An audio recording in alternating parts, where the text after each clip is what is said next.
சுவிசேஷ புத்தகம் 24 அத்தியாயம் 16 வாக்கியம் நமக்கு எல்லாருக்கும் எடுத்து வாசிக்கலாம். 24 அதிகாரம் லூக்கா எழுதின சுவிசேஷ புத்தகம் 24 அதிகாரம் 16 வசனம். The book of Luke chapter 24 verses 16. ஆமென். லூக்கா எழுதின சுவிசேஷ புத்தகம் ஆமென் 24 அதிகாரம் ஆமென் 16 வசனம். அவனை அறியாதவண்ணம் அவருடைய கண்ணு நிரோதிச்சிருக்கும். அவன் அவரோட 24 chapter 24 verses 16.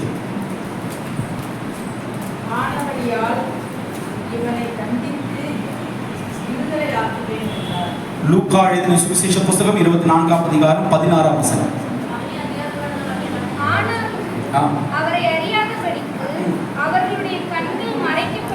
ஆனாலும் அவர்களை அறியாதபடிக்கு அவருடைய கண்கள் மறைக்கப்பட்டிருந்தது.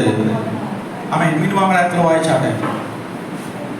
സംസാരിച്ചും തർക്കിച്ചും കൊണ്ടിരിക്കുമ്പോൾ യേശുദാൻ അടുത്ത് വന്ന് അവരോട് ചേർന്ന് നടന്നു. മതി, രണ്ട് വാക്യങ്ങൾ മതി. ആമേൻ. തമിഴിൽ വാസിക്കലാമ. ஆனாலும் அவரை அறியாதபடிக்கு அவருடைய கண்கள் மறைக்கப்பட்டிருந்தது. ஆனாலும் அவரை அறியாதபடிக்கு ஆமேன் அவருடைய கண்கள் மறைக்கப்பட்டிருந்தது. 15 வசனம். இப்படி அவர் பேசி சம்பாஷித்துக் கொண்டிருக்கிற இயேசு தாமே சேர்ந்து அவருடன் நடந்து போனார். இயேசு தாமே அவரோடு சேர்ந்து நடந்து போனார். ஆமென். ஹல்லேலூயா. கர்த்தர் நம்மை அனுக்கிரகிக்கிறார். கர்த்தர் நம்மை பலப்படுத்தட்டும். இங்கே நமக்கு எல்லாருக்கும் தெரிந்த வசனம் தான். இந்த வசனத்தை நாம் எல்லாரும் இது முன்பாக தியானித்திருப்போம். ഈ വചനം നമുക്ക് എല്ലാവർക്കും അറിയാവുന്ന വചനമാണ്. നമ്മൾ എല്ലാവരും വളരെ ശ്രദ്ധയോടെ ധ്യാനത്തോടു കൂടി ദൈവസന്നിധിയിലായിരിക്കും. യേശു ഉയർത്തെഴുന്നേറ്റ ശേഷം ആമേൻ ആമേൻ ആമേൻ മറിയയ്ക്കും തന്റെ ശിഷ്യന്മാർക്കും ഒരു കാഴ്ച കൊടുത്ത ശേഷം ആമേൻ യേശു ആദ്യമായിട്ട് രണ്ട് ശിഷ്യന്മാരോട് നടക്കുന്ന ഒരു അനുഭവത്തെ ഇங்கே பார்க்கிறோம். ஆமென். ஆமென். கர்த்தர் ஆமென் இரண்டு சீஷர்களுமாய் சேர்ந்து ஆமென் இந்த இடத்துல ஆமென் நடக்கிற அனுபவத்தை நாம் பார்க்கிறோம். കർത്താവായ യേശു ക്രിസ്തു ഉയർത്തെഴുന്നേറ്റ ശേഷം അതിനുശേഷം രണ്ട് ശിഷ്യരുമായിട്ട് ചേർന്ന് നടക്കുന്ന അനുഭവം നമുക്ക് ഇവിടെ കാണുവാൻ കഴിയും. பொறுமையா இருக்கி பிரார்த்திക്കുക, பொறுமை ஜெபியுங்கள். மலையாளம் வராதபடி தமிழ் மட்டும் பிரசங்கிப்பதற்கு எனக்காக ஜெபியுங்கள்.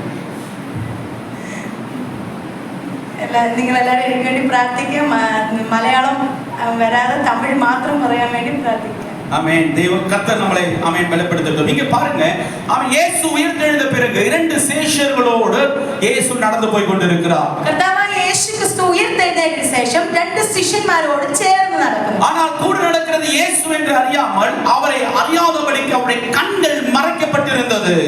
അവരുടെ കൂടെ യേശു നടക്കുമ്പോഴും യേശുവിനെ അവർക്ക് അറിയാதவണ്ണം അവരുടെ കണ്ണുകളെ നിരോധിച്ചിരുന്നു. ஆமென். கண்கள் ஆமென் அவர்களுக்கு மறைக்கப்பட்டிருந்தது. கண்கள் அவർക്ക് നിരോധിച്ചിരുന്നു. ஆமென். அப்பொழுது கூட நடக்கிறது யார் என்று தெரியாமல் அவர்கள் நடந்து கொண்டிருந்தார்கள். அவരുടെ കൂടെ നടക്കുന്ന ആരെന്ന് അറിയാതെ അവർ നടക്കുവാനിടയായി. ஆமென். இன்று நான் உங்களுக்கு சொல்லுகிறேன் பிரியமானவர்களே, உங்களோடு கூட நடக்கிறவர் ஒருவர் இருக்கிறார். அவர்தான் ஆண்டவராகிய இயேசு கிறிஸ்து. ഇന്ന് ഞാൻ നിങ്ങളോട് പറയുവാൻ ആഗ്രഹിക്കുക, നിങ്ങളോട് കൂടെ നടക്കുന്ന ഒരുവരുണ്ട്. അതാണ് നമ്മുടെ കർത്താവായ യേശു ക്രിസ്തു. அவர் நல்ல ஒரு நண்பராக நம்மோடு நடக்கிறார். അത് നമ്മുടെ നല്ലൊരു കൂട്ടുകാരനായി നമ്മളോട് കൂടെ നടക്കുന്നവൻ. ஆமென். நல்ல ஒரு தகப்பனாக நம்மோடு நடக்கிறார். നല്ലൊരു അപ്പനായി നമ്മളോട് കൂടെ നടക്കുന്നവൻ. நல்ல ஒரு தாயாய் தேவன் நம்மோடு நடக்கிறார். നല്ലൊരു അമ്മയായി നമ്മളോട് കൂടെ നടക്കുന്നവൻ. ஆமென். ஒவ்வொரு சூழ்நிலைகளிலும் ஆமென் அவருடைய கரம் எப்படி வெளிப்பட்டு கொண்டிருக்கிறதோ அதே போல் நம்முடைய வாழ்க்கையிலும் அவருடைய கரம் வெளிப்பட்டு கொண்டிருக்கிறது. നമ്മുടെ ഓരോ പ്രയാസ പ്രതിസന്ധി ഘട്ടങ്ങളിലും കർത്താവിന്റെ കരം നമ്മളോട് കൂടെ നടക്കുന്നതാണ്. ஆமென். இப்பொழுது இயேசு ஆமென் ஆமென் உலகத்தரமாக ஆமென் மனுஷனுடைய ஆமென் சரீரத்திலே இப்பொழுது நடக்கிறது கிடையாது. இப்போ ഈ ലോകത്തിലെ ഒരു മനുഷ്യന്റെ ശരീരം എടുത്തുകൊണ്ട് നമ്മളോട് കൂടെ നടക്കുന്നതില്ല. மரியாளுடைய ஆமென் வயிற்றில் பிறந்தபோது ஒரு மாംസ சரீரமாக இயேசு பிறந்தார். മറിയയുടെ വയറ്റിൽ നിന്ന് പിറക്കുമ്പോൾ യേശു ഒരു ശരീരമായിട്ട് വെളിയിൽ വരുവാനിടയായിരുന്നു. ஆனால் இப்பொழுது இயேசு மரியாளுடைய ஆமென் வெளிவந்த சரீரமாக அல்ல, ஆமென் பரலோகத்தினுடைய சரீரத்தோடு இயேசு இப்பொழுது நடந்து போய் கொண்டிருக்கிறார். இப்போ യേശു ക്രിസ്തു നടക്കുന്നത് മറിയയുടെ വയറ്റിൽ നിന്ന് വന്ന ആ മനുഷ്യ ശരീരത്തോട് കൂടെയല്ല നടക്കുന്നത്, സ്വർഗീയമായ ശരീരത്തോട് കൂടെ നമ്മളോട് കൂടെ നടക്കുവാനിടയായിരുന്നു. சரீரத்துக்கு ஒரு முக்கியத்துவம் இருக்கிறது. என்ன அந்த முக்கியத்துவம் என்றால் அவர் மரணத்தை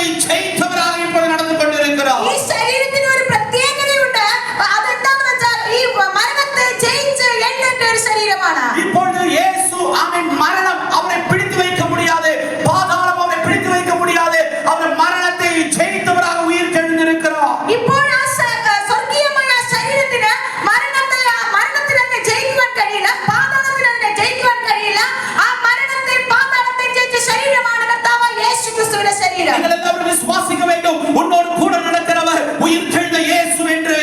നിങ്ങൾ ഓരോരുത്തരും വിശ്വസിക്കണം ഇപ്പോൾ നിങ്ങളോട് കൂടെ നടക്കുന്നത് ഉയർത്തെഴുന്നേറ്റ ജയിച്ച യേശു ക്രിസ്തുവാണ്. அல்பாவும் ஒமேகாவுமாய் இருக்கிறார். അവൻ അൽഫയും ഒമേഗയുമായിരിക്കുന്നു. அவர் ஆதியும் அந்தமுமாய் இருக்கிறார். അവൻ ആദ്യനും അന്ത്യനുമായിരിക്കുന്നു. ஆமென். உன்னோடு கூட நடக்கிறவர் அவர் முக்கியத்துவம் வாய்ந்ததினாலே நீ அவரை அறியாதபடிக்கு உன்னுடைய கண்கள் பல நேரங்களில் மறைக்கப்பட்டிருக்கிறது. പലപ്പോഴും നമ്മളോട് കൂടെ നടക്കുന്ന യേശുവിനെ നമുക്ക് അറിയാതവണ്ണം നമ്മുടെ കണ്ണുകൾ പലപ്പോഴും മറയ്ക്കപ്പെട്ടിരിക്കുന്നു. இந்த மறைக்கப்பட்டதற்கான ரெண்டு பிரதான காரியத்தை நான் பிரசங்கிக்க விருப்பப்படுகிறேன். ആ മറയ്ക്കപ്പെടുന്നതിനുള്ള പ്രധാന രണ്ട് കാരണങ്ങൾ ഇത് ഞാൻ പറയുവാൻ ആഗ്രഹിക്കുന്നു. ஆமென். இங்கிலீஷ்ல சொல்லணும் ஸ்பிரிச்சுவல் டிப்ரஷன்.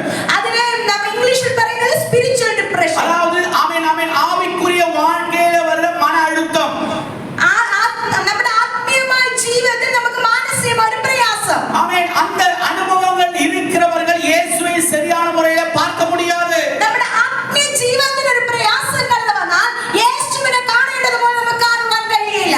காரணம் சொன்னால் ஆவிக்குரிய தூக்கம் இருக்கிறது. അത് വേറെ രീതിയിൽ പറഞ്ഞാൽ ആത്മീയമായ ഉറക്കം. அதனாலதான் பல நேரம் வசனத்தை ஆமென் பிரசங்கிக்கும் பொழுதும் ஆராதிக்கும் பொழுதும் அந்த தூக்கம் உங்களை எப்போதும் அலட்டிக் கொண்டே இருக்கும். അതുകൊണ്ടാണ് പലപ്പോഴും ദൈവവചനം കേൾക്കുമ്പോഴും ആരാധിക്കുമ്പോഴും ആ ഉറക്കം നമ്മളെ അലട്ടിക്കൊണ്ടേയിരിക്കും. ஆமென். என்ன அந்த தூக்கம்? ஆமென் ஆமென் உள்ளான மனிதனுக்குள்ளாக வருகிற ஆமென் ஆமென் கர்த்தரை அறியாதபடிக்கு மறைத்து வைத்திருக்கிற ஒரு அனுபவம். എന്താണ് ഉറക്കം എന്ന് വെച്ചാൽ നമ്മുടെ ഉള്ളിലിരിക്കുന്ന ആ മനുഷ്യന് ആത്മീയ മനുഷ്യന് യേശുവിനെ അറിയാതെ വേണം ഉറക്കിക്കളയുന്ന അനുഭവം. ஆமென். உனக்குள்ளாக அந்த ஆவிக்குரிய தூக்கம் வந்து விட்டால் ஆமென் நீ தேவனை விட்டு பிரிந்து சென்று விடுவாய். നിങ്ങൾ ആ ആത്മീയമായ ഉറക്കം നിങ്ങളുടെ ജീവിതത്തിൽ കടന്നു വന്നാൽ ആ ദൈവത്തിന് നിങ്ങൾ അകന്നു പോകുവാനിടയായി തീരും. மரித்தவரிடத்திலே தூங்குவதற்காக அல்ல தேவன் உன்னை அழைத்திருப்பது. മരിച്ചവരുടെ ഇടയിൽ കിടന്ന് ഉറങ്ങുവാനല്ല ദൈവം നിങ്ങളെ വിളിച്ചിരിക്കുന്നത്. ஆமென். மரித்தவர்களிலிருந்து எழுந்து கர்த்தரோடு கூட நடப்பதற்காக தான் தேவன் உன்னை அழைத்திருக்கிறார். മരിച്ചവരുടെ ഇടയിൽ നിന്ന് ഉയർത്തെഴുന്നേറ്റ ദൈവത്തോട് കൂടെ നടക്കാനാണ് ദൈവം നമ്മളെ ஆமென். വിളിച്ചിരിക്കുന്നത്. ஆவிக்குரிய தூக்கத்தை தேவன் என்று முறிக்கப் போகிறார். ആത്മീയമായ ഉറക്കത്തെ ദൈവം ഇന്ന് മാറ്റുവാൻ പോകുന്നു. விசுவாசிக்கிறவர் கரங்களை வைத்து தேவனை துதிக்கலாமா? വിശ്വസിക്കുന്നവർ കരങ്ങൾ ഉയർത്തി ദൈവത്തിന് സ്തോത്രം ஆமென். சில ചെയ്യാം. bondage-களை தேவன் என்று முறிக்கப் போகிறார். ചില അപ്രകാരമുള്ള ചില കെട്ടുകൾ ദൈവം ഇന്ന് അഴിക്കാൻ പോകുന്നു. ஆமென் ஆமென். ஆராதிக்க முடியாதபடிக்கு வருகிற மயக்கங்கள், ആരാധിക്കുവാൻ കഴിയാത്തവണ്ണം നമ്മളെ ഉറക്കിക്കളയുന്ന അനുഭവങ്ങൾ. வசனத்தை கேட்கும்போது உன்னுடைய சிந்தனைகளை யாரோ எடுத்துக்கொண்டு போகிற ஒரு அனுபவங்கள். നിങ്ങൾ വചനം കേൾക്കുമ്പോൾ നിങ്ങളുടെ ചിന്തകളെ എടുത്തു മാറ്റുന്ന അനുഭവങ്ങൾ. ஆமென். வசனம் கேட்கும்போது உள்ளாக வசனத்துடைய தீ ஆமென் ஆமென் உள்ளாக எரிந்து ஆமென் ஆமென் பிரகாசிக்காத வண்ணம் உன்னை அலட்டிக் கொண்டிருக்கிற சில அனுபவங்கள். ദൈവവചനം കേൾക്കുമ്പോൾ അതിന്റെ ക്രിയകൾ ചെയ്യാത്തവണ്ണം നമ്മളെ അലട്ടിക്കൊണ്ടിരിക്കുന്ന ചില വിഷയങ്ങൾ. ஆமென். அந்த தீயை இன்று தேவனுடைய வசனம் மூலமாக உங்களோடு அவர் எழுப்ப போகிறார். ഇന്ന് അപ്രകാരമുള്ള വിഷയങ്ങളെ ദൈവത്തിന്റെ വചനം മൂലം നിങ്ങൾക്ക് അതിൽ നിന്ന് വിടുതൽ തരുവാൻ പോകുകയാണ്. பாருங்கள் ஆமென். என்ன அந்த ரெண்டு காரியம் ஆமென் உன்னை ஆமென் விடாதபடிக்கு ஆமென் உன்னுடைய கண்கள் மறைக்கப்பட்டதற்கான ரெண்டு பிரதான காரணம் என்னவென்றால் നിങ്ങൾ ദൈവത്തെ കാണാതെ വണ്ണം നിങ്ങളുടെ കണ്ണുകളെ മറയ്ക്കുന്ന രണ്ട് പ്രധാന കാരണം എന്തെന്ന് വെച്ചാൽ ஒன்று ஆமென் ஆமென் ஒரு மனிதனுடைய காரியம் துக்கம். ഒന്നാമത്തെ കാരണം ഒരു മനുഷ്യരുടെ ദുഃഖം. ஆமென். இரண்டாவது காரியம் ஆமென் அவனுடைய உள்ளுக்குள்ளாக இருக்கிற பயம். രണ്ടാമത്തെ വിഷയം യേശുവിനെ കാണാതെ വണ്ണം നമ്മുടെ കണ്ണുകളെ മറയ്ക്കുന്ന രണ്ടാമത്തെ വിഷയം ഭയം. அதனுடைய ஆமென் பல சப் பாயிண்ட்ஸ்கள் இருக்கிறது. அதை நான் சொல்வதற்கு என்று விருப்பப்படுவதில்லை. ഇതിന് പ്രത്യേകമായി ചില ഇനിയും സബ് പോയിന്റ്സ് ഉണ്ടെങ്കിൽ ഞാൻ അത് പറയുവാൻ ആഗ്രഹിക്കുന്നില്ല. ஏனென்றால் நீங்கள் சில 2-3 பாயிண்ட் நீங்கள் 2-3 காரியங்களை கேட்டாலும் அதை பெற்றுக்கொண்டவர்களாக நீங்கள் கடந்து போக வேண்டும். രണ്ട് വിഷയങ്ങൾ നിങ്ങൾ കേട്ടാലും അതിന്റെ വിടുതലുകളെ അനുഭവിച്ച് നിങ്ങൾ കടന്നു പോകാനിടയായിത്തീരും. எல்லாம் போட்டு கொடுத்தாலும் நீங்களும் ஆமென் புரிந்து கொள்ள முடியாது. ஆமென் நீங்களும் எடுத்துக்கொண்டு போகவும் முடியாது. ഞാൻ എല്ലാ വിഷയവും കൂടെ പറഞ്ഞാലും നിങ്ങൾ അതെല്ലാം കൂടെ എടുത്തുകൊണ്ട് പോകാൻ കഴിയില്ല. ஆனால் இந்த ரெண்டு காரியங்கள் மேல் கர்த்தர் இன்று சபைக்கு ஜெயம் கொடுக்க போகிறார். ഈ രണ്ട് വിഷയത്തിന്മേൽ ദൈവത്തിന് നിങ്ങൾക്ക് ജയം തരുവാൻ പോകുന്നു. உன்னுடைய துக்கத்துக்கு பதிலாக தேவன் ஒரு சந்தோஷத்தை கொடுக்க போகிறார். നിങ്ങളുടെ ദുഃഖത്തിന് പകരമായി ദൈവം ഒരു സന്തോഷത്തെ കൊടുക്കുവാൻ உன்னுடைய പോകുന്നു. பயத்துக்கு பகரமாக தேவன் உனக்கு ஒரு தைரியத்தை கொடுக்க போகிறார். നിങ്ങളുടെ ഭയത്തിന് പകരമായി ദൈവം ഒരു ധൈര്യത്തെ കൊടുക്കുവാൻ ഇടയായിത്തീരും. ரெண்டு காரியங்களை நீங்கள் உறுதியாக விட்டீர்கள் என்றால் எந்த ஒரு காரியமும் கண்களை மறைத்திருக்க முடியாது. ഈ രണ്ട് വിഷയത്തിൽ നിങ്ങൾ ഉറപ്പുള്ളവരായിരുന്നാൽ ഈ ഒരു കാര്യങ്ങൾ നിങ്ങളുടെ കണ്ണുകളെ മറയ്ക്കത്തില്ല. ஆமென். நாம் வசனத்தை கேட்கும்போது நம்ம எங்கேயோ போகிற அனுபவத்தில் போய்க்கொண்டே இருப்போம். ദൈവവചനം കേൾക്കുമ്പോൾ പലപ്പോഴും വേറെ ഏതോ വിഷയങ്ങൾ നമ്മളിങ്ങനെ മാറിപ്പോയിക്കൊണ്ടേയിരിക്കും. അതിന്റെ പേര് പറഞ്ഞേ അതിന്റെ പേരാണ് சொல்லுறது டைம் டிராவல் என்று சொல்லி. Time travel. അതിന്റെ പേരാണ് ടൈം ട്രാവൽ. ஆமென். என்ன அந்த டைம் டிராவல்?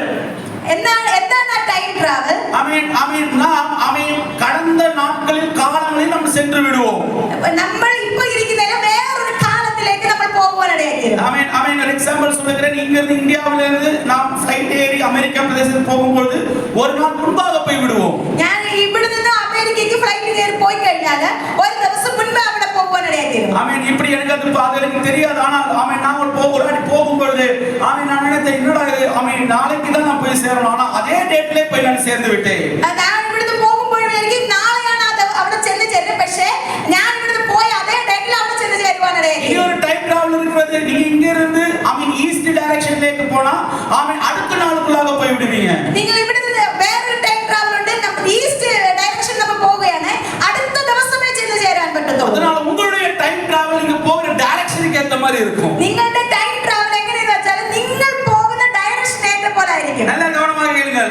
இந்த நேரத்தில் நீங்கள் டைம் டிராவல் பண்ணுவதற்காக அல்ல, கர்த்தருடைய முகத்தை பார்ப்பதற்காக கடந்து வந்து இருக்கிறீர்கள். നിങ്ങൾ ഓരോരുത്തർ ശ്രദ്ധിച്ച് കേൾക്കണം. നിങ്ങൾ ആരും ടൈം ട്രാവൽ ആയി പോകുവാനല്ല, ദൈവത്തിന്റെ മുഖത്തെ നോക്കുവാനാണ് നമ്മൾ ഓരോരുത്തരുടെ കടന്നു വന്നിരിക്കുന്നത്. മുൻപായി പോണ சில பேர் ஒரு வருஷத்துக்கு முன்பாகலாம் போய் விடுவாங்க. ഒരു നാൾ മുന്നേ പോയാലും പ്രശ്നമില്ല. ചിലരൊക്കെ ഒരു വർഷം മുന്നേ പോകുവാനിടയായി.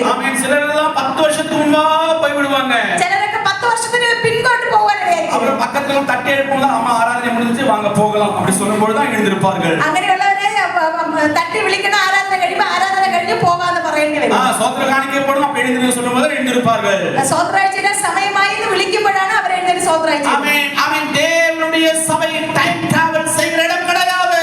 ദൈവത്തിന്റെ സഭ എന്ന് പറയുന്നത് നമ്മൾ ടൈം ട്രാവൽ ചെയ്യുന്ന ഇടമല്ല. சத்திய வசனம் உனக்குள்ளாக கிரியை செய்து கொண்டிருக்க வேண்டும். ദൈവത്തിന്റെ സത്യവചനം നിങ്ങൾക്കുള്ളിൽ അത് ക്രിയ ചെയ്യുന്നതായിരിക്കണം. அந்த வசனம் சொல்லுகிறது சத்தியத்தை நீங்கள் அறிந்தால் மட்டும்தான் நீங்கள் விடுதலையாக முடியும். നിങ്ങൾ ഈ വചനം നിങ്ങൾ അറിഞ്ഞാൽ മാത്രമേ ഉള്ളൂ നിങ്ങൾക്ക് വിടുതല കിട്ടത്തുള്ളൂ. அந்த வசனத்தில் சத்தியத்தையும் அறிவீர்கள், சத்தியம் உங்களை விடுதலையாக்கும் சொல்லும் வசனத்திற்கான காரணம் அதுதான். അതുകൊണ്ടാണ് ദൈവവചനം പറയുന്നത് സത്യം നിങ്ങൾ അറിയുകയും സത്യം നിങ്ങളെ സ്വതന്ത്രമാക്കുകയും ചെയ്യും. இதே போல ஒரு டைம் டிராவல் தான் இந்த ரெண்டு சிஷ்யர்களும் சொல்லிக் கொண்டிருந்தார்கள். ഇതുപോലുള്ള ഒരു ടൈം ട്രാവലാണ് ഈ രണ്ട് ശിഷ്യന്മാർ ഇവിടെ പറഞ്ഞുകൊണ്ടിരിക്കുന്നത്. பாஸ்ட் அதாவது கடந்த நாட்களுக்கான டைம் டிராவல் போனீங்கன்னா உள்ள துக்க பாரங்கள் நிறைந்து கொண்டே இருக்கும். നമ്മൾ കഴിഞ്ഞ കാലങ്ങളിൽ ടൈം ട്രാവൽ ചെയ്താൽ നമ്മുടെ ദുഃഖത്തിനുള്ള ആ ഭാരം അധികമായി കൊണ്ടേയിരിക്കും. ஐயோ அவங்க அப்படி பண்ணிட்டாங்க, அது மாதிரி ஆயி போச்சு, இது மாதிரி ஆயி போச்சு சொல்லுற சிந்தனை மட்டும் தான் உள்ளே போய் கொண்டே இருக்கும். നമ്മൾ പഴയ കാലത്തിലേക്ക് കടന്നു പോയാൽ അവർ നമ്മളോട് പറഞ്ഞത് നമ്മളോട് ചെയ്ത ആ കാര്യങ്ങൾ പറഞ്ഞു നമ്മുടെ ഭാരം അധികമാകുവാനിടയായി. பிரியமானவர்களே, துக்கத்தை கூட்டுவதற்காக நீங்க கடந்து வந்திருப்போது உங்களுடைய துக்கத்தை சந்தோஷமாக மாற்றுகிற தேவனுடைய அனுபவத்துக்குள்ள நீ கடந்து வந்திருக்கிறாய். നിങ്ങളുടെ ദുഃഖത്തെ കൂട്ടുവാനല്ല ദൈവസഭയിൽ കടന്നു വന്നിരിക്കുന്നത്. നിങ്ങളുടെ ദുഃഖത്തിന് പകരമായി സന്തോഷത്തെ പ്രാപിച്ച് കടന്നുപോകാനാണ് നമ്മൾ കടന്നു വന്നിരിക്കുന്നത്. சீஷர்கள் இப்பொழுது பாருங்கள், முதல் காரணம் அவருடைய கண்கள் மறைக்கப்பட்ட காரணம் அவருடைய உள்ளத்திலே இப்பொழுது துக்கம் கடந்து வந்திருக்கிறது. ഈ ശിഷ്യന്മാരുടെ കണ്കൾ മറക്കപ്പെടുവാൻ ഒന്നാമത്തെ കാരണം അവർക്കുള്ളിൽ ഒരു ദുഃഖഭാരം കടന്നു വരുന്നു. 17 വസനം വാസിக்கலாம். 17 വസനം. 17 വാക്യം. அப்பொழுது அவர் அவர்களை நோக்கி, நீங்கள் துக்கம் உள்ளவர்களாய் வழிநடந்து ஒருவருக்கொருவர் சொல்லிக் கொள்கிற காரியங்கள் என்னவென்று கேட்டார். അവനവരോട് നിങ്ങൾ വഴി നടന്ന് തമ്മിൽ വാദിക്കുന്ന ഈ കാര്യം എന്ത് എന്ന് ചോദിച്ചു. അവർ വാടിയ മുഖത്തോടെ നിന്നു. இதெல்லாம் சகோதரிமார்களுக்கு அதிகமாக செய்கிற ஒரு காரியமா இருக்கிறது. இதெல்லாம் சகோதரிமார் அதிகமாக செய்துകൊണ്ടിരിക്കുന്ന കാര്യമായി. ரெண்டு சகோதரர்கள் ஒன்றாக சேர்ந்தால் பழைய காலங்கள் பேச ஆரம்பித்தால் பேசிக்கொண்டே இருப்பார்கள். രണ്ട് സഹോദരിമാർ ചേർന്ന് ഇരുന്നാൽ പഴയ കാലങ്ങളിലെ ദുഃഖാനുഭവങ്ങൾ സംസാരിച്ചുകൊണ്ടേയിരിക്കും. ஆனால் இங்கே பேசிக் கொண்டிருப்பது சகோதரிகள் கிடையாது, இங்க ரெண்டு சீஷர்களாக சகோதரர்கள் பேசிக் கொண்டிருக்கிறார்கள். ഇവിടെ നമ്മൾ കാണുമ്പോൾ സഹോദരിമാരല്ല സംസാരിക്കുന്നത്, രണ്ട് സഹോദരന്മാരെ ശിഷ്യന്മാരാണ് സംസാരിക്കുന്നത്. അപ്പോൾ യേശു அந்த சீஷர்கள் பார்த்து, ஏன் துக்கமுகமாய் நடக்கிறீர்கள்? അപ്പോൾ യേശു ശിഷ്യന്മാരോട് ചോദിക്കും, നിങ്ങൾ എന്തുകൊണ്ട് വാടിയ മുഖത്തോടെ നടക്കുന്നു? பக்கத்துல பார்த்து சொல்லுங்க, ஏன் உங்களுடைய முகம் வாடியதா இருக்கிறது, துக்கமுள்ளதா இருக்கிறது பார்த்து கேளுங்க. നിങ്ങൾ അടുത്തിരിക്കുന്നവരോട് നിങ്ങൾ നോക്കി ചോദിക്കുക, എന്തുകൊണ്ട് നിങ്ങൾ ഇങ്ങനെ ദുഃഖത്തോടെ ഇരിക്കുന്നു എന്ന്. Jonah, why you are feeling very sad? Why you are feeling very sad? English கேட்க போனா why you are feeling very sad? ஏன் துக்கமுகமாய் இருக்கிறீர்கள்? എന്തുകൊണ്ട് നിങ്ങൾ ദുഃഖത്തോടെ ഇരിക്കുന്നു? இது கேட்டது மனுஷன் கிடையாது, இது கேட்டது ஆண்டவராகிய இயேசு கிறிஸ்து. ഇത് ചോദിച്ചത് ഇവിടെ ഒരു മനുഷ്യനല്ല, കർത്താവായ യേശു ക്രിസ്തുവാണ് ഇത് ചോദിച്ചത്. அவர்கள் ஒருவருக்கொருவர் காரியங்களை சொல்லிக் கொண்டிருந்தார்கள். അവർ തമ്മിൽ ഈ കാര്യങ്ങളെ പറഞ്ഞുകൊണ്ടിരിക്കുന്നു. என்ன அது சொல்லிக் கொண்டிருந்தார்கள் என்றால், അവർ എന്ത് കാര്യമാണ് പറഞ്ഞുകൊണ്ടിരുന്നത്? 19 வசனத்தை வாசிக்கலாம். 19 വാക്യം.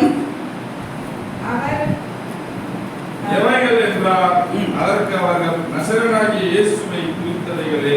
நசரேயனாகிய இயேசுவை குறித்தவைகளே. அவர் தேவனுக்கு முன்பாகவும் ஜனங்கள் எல்லாருக்கும் முன்பாகவும் செய்கையிலும் வாக்கிலும் வல்லமை உள்ள தீர்க்கதரிசியாய் இருந்தார். செய்கையிலும் வல்லமையிலும் வாக்கிலும் வல்லமை உள்ளவராய் இருந்தார்.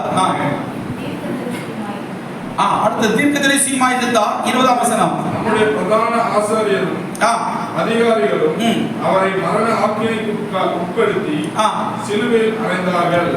அவரே இஸ்ரவேலை மீட்டு ரட்சிப்பவர் என்று நாங்கள் நம்பி இருந்தோம். இவைகள் சம்பவித்து இன்று 3 நாளாயிற்று. இப்போது சம்பவித்து எத்தனை நாட்கள் ஆனது? 3 நாட்கள் ஆனது. மலையாளத்தில் வாய்க்கலாம். സകല ജനത്തിനു മുമ്പാകെ പ്രവൃത്തിയിലും വാക്കിലും ശക്തിയുള്ള പ്രവാചകനായ നസറേയനായ യേശുവിനെ കുറിച്ചുള്ളത് തന്നെ നമ്മുടെ മഹാപുരോഹിതന്മാരും പ്രമാണികളും അവനെ മരണവിധിക്ക് ഏൽപ്പിച്ച് ക്രൂശിച്ചു. ഞങ്ങളോ അവൻ ഇസ്രായേലിനെ വീണ്ടെടുക്കുവാനുള്ളവൻ എന്ന് ആശിച്ചിരുന്നു. അത്രയുമല്ല ഇത് സംഭവിച്ചത് മൂന്നാം നാൾ ആകുന്നു. அமீன். பாருங்கள், அமீன். இயேசு கிறிஸ்துவை அவர்கள் சிலுவையில் அறைந்து விட்டார்கள். அறைந்த பிறகு இயேசு மரித்தார். மரித்த பிறகு 3 நாள் ஆனது என்கிற அந்த துக்கத்தை அவர்கள் சொல்லிக் கொண்டிருந்தார்கள். കർത്താവായ യേശു ക്രിസ്തുവിനെ ക്രൂശിക്കുവാനിടയായി തീർന്നു. അത് കഴിഞ്ഞിട്ട് ഇപ്പോ 3 നാളായെന്ന് പറഞ്ഞ് അവർ സംസാരിച്ചുകൊണ്ടിരിക്കുന്നു. அமீன். இப்படி இருக்கும்பொழுது அமீன் அமீன் அவர்கள் மிகவும் பாரத்தோடு நடக்கிற அனுபவத்தை பார்க்கலாம். ഇവിടെ അവരെ വളരെ ഭാരത്തോടെ കാര്യങ്ങൾ പറഞ്ഞ് ദുഃഖത്തോടെ നടക്കുവാനിടയായി തീർന്നു. அமீன். அவர்களுக்கு என்ன சொல்வது தெரியவில்லை. അവർക്ക് അവിടെ എന്ത് പറയണമെന്ന് അറിയത്തില്ല. ஆனால் இப்பொழுது அவர்கள் நடந்து கொண்டே சொல்லிக் கொண்டிருக்கிறார்கள். ഇപ്പോൾ അവര് നടന്ന് ഈ കാര്യങ്ങൾ പറഞ്ഞുകൊണ്ടேയിരിക്കുന്നു. எங்கிருந்து அவர் நடக்கிறார்கள் என்றால் எருசலேமிலிருந்து எம்மாவு என்கிற கிராமத்துக்குள்ளாய் நடந்து போய் கொண்டிருக்கிறார்கள். എവിടേക്ക് നടക്കുന്നു വെച്ചാൽ യെരുശലേമിൽ നിന്ന് എമ്മൂസ് എന്ന ഗ്രാമത്തിലേക്ക് നടക്കുവാനിടയായി. ஆமென். அதற்கும் இதற்கும் தூரம் மிகவும் அதிகமாக இருந்தது. ഈ യെരുശലേമിനും എമ്മൂസിനും ദൂരം വളരെ അധികമായിരുന്നു. ஆமென். அந்த தூரத்துடைய கணக்கு இங்கே கொடுக்கப்பட்டிருக்கிறது. எடுத்து நம்ம வாசிக்கலாம். ஆமென். அது எந்த வசனம் வாசிக்கலாம்? 13ஆம் வசனம் வாசிக்கலாமா? അന്ന് തന്നെ അവർ രണ്ടുപേർ യെരുശലേമിൽ നിന്ന് 7 നാഴിക ദൂരമുള്ള എമ്മൂസ് എന്ന ഗ്രാമത്തിലേക്ക് പോയി. அதாவது நடந்து போய் கொண்டிருக்கிறார்கள். ஆமென். 13ஆம் சொல்வது ஆமென். அதனுடைய எருசலேமுக்கு 7 அல்லது 8 மைல் தூரம் என்கிற எம்மாவு என்கிற கிராமத்துக்கு அவர்கள் போய் கொண்டிருந்தார்கள். 7 നാഴിക ദൂരമുള്ള എമ്മൂസ് എന്ന ഗ്രാമത്തിലേക്ക് അവർ പോയിക്കൊണ്ടിരുന്നു. അങ്ങനെ വെച്ചാൽ அப்படி என்றால் ஆல்மோஸ்ட் 14 கிலோமீட்டர் கிட்ட தூரம் நடந்தே செல்கிறார்கள். ഏകദേശം 14 കിലോമീറ്റർ ദൂരത്തിൽ അവർ നടന്നുകൊണ്ടേയിരിക്കുന്നു. இப்போ 1 கிலோமீட்டர் 2 கிலோமீட்டர் நடந்தால் நமக்கு மூச்சு வாங்கும். നമുക്കെല്ലാം 1 കിലോമീറ്റർ 2 കിലോമീറ്റർ നടന്നാലേ വളരെ ശ്വാസമുട്ട് നമുക്കുണ്ടാകും. சர்ச்சுக்கெல்லாம் நமக்கு வண்டி எல்லாம் வரவே முடியாது. വണ്ടി ഇല്ലെങ്കിൽ നമുക്ക് ചർച്ചിലെല്ലാം വരാനേ പറ്റത്തില്ല. கார் இல்லனா சுத்தமா வர முடியாது. കാർ ഇല്ലെങ്കിൽ ഒട്ടും വരാൻ പറ്റത്തില്ല. ஆனா நாங்கள் சின்ன வயசுல யூத்லா இருக்கும்போது பல கிலோமீட்டர் ஓடி சாமி ஆண்டவருடைய சபைக்கு கடந்து போவோம். ഞാനെല്ലാം ചെറിയ വയസ്സിൽ വളരെ ദൂരം ഓടി ചർച്ചിൽ പോകാനിടയായി. ஆமென். அப்படிப்பட்ட அனுபவத்தில் இவர்கள் இப்படி போகிற இடம் எம்மாவு என்கிற இருட்டா இருக்கிற கிராமத்துக்குள்ளே நடந்து போய் கொண்டிருக்கிறார்கள். ഇവിടെ കാണുന്നത് അവർ എമ്മോസ് എന്ന ഇരുട്ടായ ഒരു സ്ഥലത്തേക്ക് കടന്നു പോകാനിടയായി. அப்பொழுது உன் மனதிலே முதலாவது துக்கம் வந்து விட்டது என்றால் நீ வெளிச்சத்திலிருந்து அவன் இருட்டுக்குள்ளாய் கடந்து போய் கொண்டிருக்கிறார். ഒന്നാമതായിട്ട് നമുക്ക് ദുഃഖം കടന്നു വരാൻ കാരണം വെളിച്ചത്തിൽ നിന്ന് ഇരുട്ടിലേക്ക് പോകുമ്പോൾ ദുഃഖം കടന്നു വരുവാനാണ്. அதனால்தான் ஆண்டவராகிய இயேசு கிறிஸ்து அப்போஸ்தலன் பவுல் சொன்னார் எப்பொழுதும் சந்தோஷமா இருங்கள். അതുകൊണ്ടാണ് പൗലോസ് ഇങ്ങനെ പറയുന്നത് എപ്പോഴും സന്തോഷിക്കണം. ஆமென். முடியுமா? நிச்சயமாக முடியும். കഴിയുമ്പോൾ நிச்சயமாയിട്ട് നമുക്ക് കഴിയും. எப்படி முடியும் என்றால் துக்கத்தினுடைய மறைவு உன்னிடத்திலிருந்து மாற்றப்பட்டால் ஆமென் உன்னோடு நடக்கிற ஆமென் உயிர்த்தெழுந்தவராகிய இயேசு கிறிஸ்துவின் உணர்வை நீ பெற்றுக்கொள்வாய். ആ ദുഃഖത്തിന്റെ അനുഭവം നിങ്ങളെ വിട്ട് മാറുമ്പോൾ നിങ്ങളോട് കൂടെ നടക്കുന്ന ഉയർത്തെഴുന്നേറ്റ ആ കർത്താവായ യേശു ക്രിസ്തുവിനെ നിങ്ങൾക്ക് കാണുവാൻ കഴിയും. അതുകൊണ്ട് യേശു முதலாவதாக அந்த 2 ശിഷ്യന്മാരോട് ஏன் துக்கமாய் இருக்கிறாய்? അതുകൊണ്ടാണ് അവർ ശിഷ്യന്മാരോട് ചോദിക്കുന്നത് നിങ്ങൾ എന്തുകൊണ്ട് ദുഃഖിച്ചിരിക്കുന്നു? பிரியப்பட்டவரே, இந்த சபையில் கடந்த துக்கத்தோடு யாரும் இருந்தால் இன்று உன்னை பார்த்து ஏன் துக்கமாய் இருக்கிறாய் என்று யாரும் கேட்கவில்லை என்றாலும் உன்னை பார்த்து ஏன் துக்கமாய் இருக்கிறாய் கேட்கிற ஒருவர் இருக்கிறார். அவர்தான் உயிர்த்தெழுந்த இயேசு கிறிஸ்து. இந்த சபையில் கடந்த ആരും ദുഃഖത്തോടെ കടന്നു വന്നാൽ നിങ്ങളെ നോക്കി എന്തുകൊണ്ട് നിങ്ങൾ ദുഃഖമായിരിക്കുന്നു, എന്തുകൊണ്ട് ഭാരമായിരിക്കുന്നു ആരും ചോദിച്ചില്ല. നിങ്ങളെ നോക്കി എന്തുകൊണ്ട് ദുഃഖത്തോടെ ഇരിക്കുന്ന നിങ്ങളുടെ ഭാരം എന്ന് ചോദിക്കുന്നവനാണ് നമ്മുടെ കർത്താവായ യേശു ക്രിസ്തു. இந்த துக்கத்துடைய மறைவை பரிசுத்த ஆவியானவர் நம்மை விட்டு மாற்ற போகிறார். നിങ്ങളുടെ ദുഃഖത്തിന്റെ അനുഭവങ്ങളെ പരിശുദ്ധാത്മാവ് നിങ്ങളിൽ എടുത്തു മാറ്റുവാൻ எத்தனை விசுவாசிக்க முடிகிறது பிரியமானவர்களே? എത്ര പേർക്ക് അത് വിശ്വസിക്കുവാൻ நீ കഴിയും? துக்கத்தோடு கடந்து போனாலும் சாத்தானுடைய வலையில் இருந்து கொண்டிருக்கிறாய். നിങ്ങൾ ദുഃഖത്തോടെ കടന്നു இருந்தால் சாத்தானுடைய வலையில் நீ அகப்பட்டு இருக்கிறாய். നിങ്ങൾ ദുഃഖത്തോടെ കടന്നു പോയാൽ നിങ്ങൾ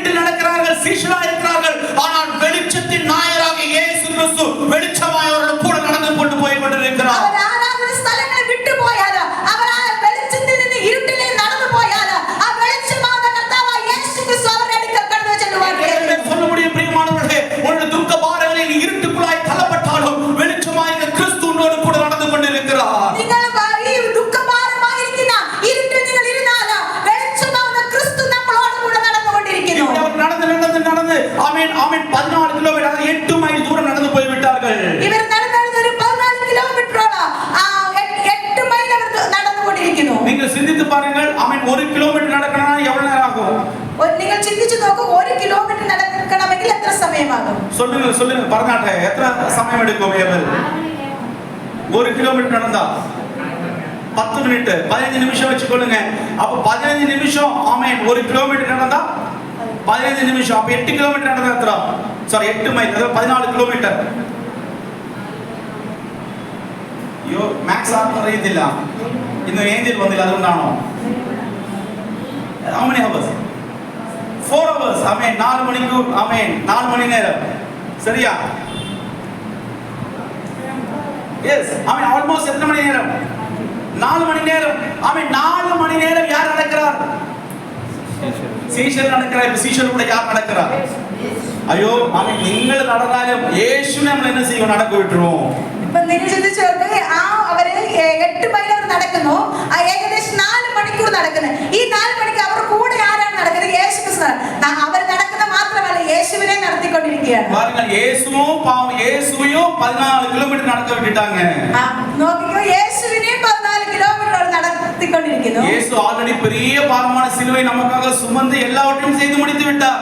ഓൾറെഡി യേശു ക്രിസ്തു നമുക്കായിട്ട് ആ ക്രൂശിൽ എല്ലാ ഭാരത്തെ വഹിക്കുന്ന എല്ലാം വഹിച്ച വ്യക്തിയാണ്. ഇപ്പൊ യേശുവിനെ നടക്കാനും കൂടി അവർ. அது மட்டும் இல்லாம இயேசு சொல்லிட்டு வருத்தப்பட்டு பாரம் சுமக்கிறவர்களை எல்லாரும் என்னிடத்தில் வாருங்கள், நான் உங்களுக்கு என்ன கொடுத்துறேன், இளைப்பாறுதல் தருகிறேன், அதுவும் சொல்லி விட்டுட்டார். അധ്വാനിക്കുന്നവർ ഭാരം ചുമക്കുന്നവരായുള്ളവർ എന്റെ അടുക്കൽ വരുവിൻ, ഞാൻ നിങ്ങൾക്ക് ആശ്വാസം കൊടുക്കുന്ന അത് ദൈവവചനം പറയുന്നു. ஆமென் கர்த்தர் பாரத்தை வைத்து விடு, ஆமென் அப்படியே வசனம் சொல்லி விட்டது. കർത്താവിൽ നിങ്ങളുടെ ഭാരത്തെ വെച്ചിട്ട് അവൻ നിങ്ങളെ പുലർത്തുമെന്ന് പറയുന്നു. அதனால பவுல் சொல்ல, நீங்கள் ஒன்றுக்கு கவலைப்படாமல் எல்லாவற்றையும் உங்கள் விண்ணப்பங்களையும் ஸ்தோத்திரத்தோடு கூட ஜெபத்தினால வேண்டுதல் தேவனுக்கு தெரியப்படுத்துங்க, அதுவும் சொல்லிவிட்டார். അതുകൊണ്ട് പൗലോസ് പറയുന്നു, ഒന്നിനെക്കുറിച്ചും വിചാരപ്പെട്ട് നിങ്ങളുടെ ആവശ്യങ്ങൾ സ്തോത്രത്തോട് കൂടി ദൈവസന്നിധിയിൽ അറിയിക്കുക. ஆமென் ஆமென். அப்போஸ்தலனாகிய பேதுரு இவ்வாறாக சொல்லுகிறார், ஆமென் நீங்கள் ஏற்ற காலத்தில் தேவன் உங்களை உயர்த்தும்படிக்கு அப்படி சொல்லிவிட்டுட்டு அவர் உங்களை விசாரிக்கிறவர் ஆனபடியினால் உங்கள் கவலைகள் எல்லாம் அவர் மேல் வைத்து விடுங்கள், அவரும் சொல்லிவிட்டார். അപ്പൊ പത്രോസ് പറയുന്നു, തക്ക സമയത്ത് ഉയർത്തി ദൈവത്തിന്റെ ബലമുള്ള കൈകൾ താണിരിക്കുക എന്ന് പറഞ്ഞിട്ട് പറയുന്നു, ആകയാൽ അവൻ നിങ്ങളെ ഉയർത്തേണ്ട ദൈവത്തിന്റെ ബലമുള്ള കൈകൾ താണിരിക്കുക എന്ന് പറയുന്നുണ്ട്. ആമേൻ. മാത്രമല്ല ആമേൻ ആമേൻ പത്രോസിനെ പറഞ്ഞു, നിങ്ങളുടെ ദുഃഖങ്ങളെല്ലാം ആമേൻ ആരുടെ വെക്കുക? കർത്തർമേൽ வைத்து விடுங்கள். അതുകൊണ്ടാണ് പത്രോസ് ഇങ്ങനെ പറയുന്നത്, അവൻ നിങ്ങൾക്കായി കരുതാകിയാൽ നിങ്ങളുടെ സകല ചിന്താകുലവും അവന്റെ മേൽ ഇട്ടുകൊള്ളുവിൻ. അപ്പോൾ நம்முடைய சகல சிந்தாகுலங்களும், தமிழ்ல சொல்றது சகல ஆமென் ஆமென் பாரங்களையும் நீங்கள் யாருக்கு வைத்து விட வேண்டும்? கர்த்தர் மேல் வைத்து. இவ்வளவு காரியங்கள் சொல்லிவிட்ட பிறகும் ஆமென் இந்த 2 சீஷர்கள் இப்பொழுது எப்படி நடக்கிறார்கள்? துக்க முகத்தோடு நடக்கிறார்கள், கவலையோடு நடக்கிறார்கள். ഇത്രയും കാര്യങ്ങൾ പറഞ്ഞിട്ടും ആ 2 ശിഷ്യന്മാർ ദുഃഖത്തോടു കൂടി നടക്കുകയാണ്. ஆமென். நீங்களே உங்க முகத்தை போய் பாருங்க, ஆமென் நம்ம துக்கத்தோடு இருக்கிறீங்களா சந்தோஷத்தோடு இருக்கிறீங்களா? നിങ്ങൾ നിങ്ങളുടെ മുഖത്തെ നോക്ക്, നിങ്ങൾ ദുഃഖത്തോടെ ഇരിക്കുകയാണ് സന്തോഷത്തോടെ ഇരിക്കുകയാണ്? ஆமென் ஆமென். முகம் எப்பொழுதும் சந்தோஷத்தோடு இருக்க வேண்டும். നിങ്ങളുടെ മുഖം എപ്പോഴും സന്തോഷത്തോടെ ഇരിക്കണം. ஆமென். இந்த சந்தோஷத்தை கெடுப்பதற்கு சாத்தான் ஆமென் உங்களுக்கு எதிராக திட்டங்கள் இட்டாலும் ஆமென் ஜெயம் கொடுத்தவர்களோடு கூட நடந்து கொண்டிருக்கிறார். നിങ്ങളുടെ സന്തോഷത്തെ നശിപ്പിക്കുവാൻ വേണ്ടി പിശാച് എത്ര ശ്രമിച്ചാലും ജയം കൊടുക്കുന്ന ദൈവം നമ്മളോട് കൂടെ ഉണ്ട്. Because യേശു സാത്താനെ ജയിച്ചു വിട്ടാർ. എന്തുകൊണ്ടെന്നാൽ യേശു ക്രിസ്തു ഈ സാത്താനെ ജയിച്ചിരിക്കുന്നു. എന്നാലും ആർക്കും സന്തോഷം വരുന്നില്ല.